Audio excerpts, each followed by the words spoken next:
In this video, I will show you how to clear the cache on your laptop. To begin clearing the cache, click on the Windows icon located at the bottom center of your screen.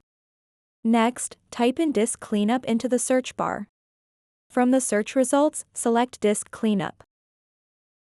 Once you open Disk Cleanup, you'll see a prompt asking you to select which drive you want to clear.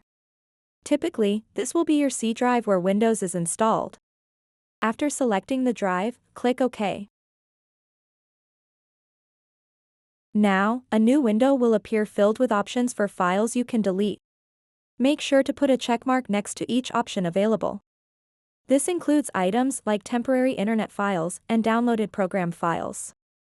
After checking all necessary boxes, click on Clean up System Files at the bottom of this window.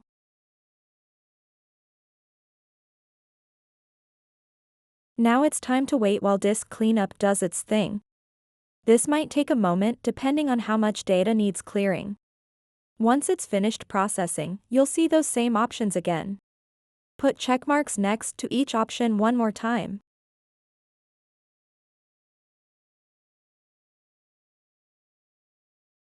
Then click OK. A confirmation dialog will pop up asking if you're sure you want to delete these files. Click Delete Files to confirm. This action will permanently remove those cached files from your laptop.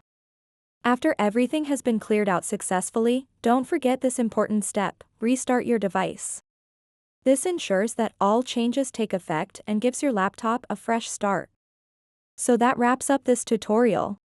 If you have any questions about this whole process, please let me know in the comments section below. And if this video helped you out, please give it a big thumbs up and subscribe to this channel for more tutorial videos like this one. Thank you so much for watching, and have a good day.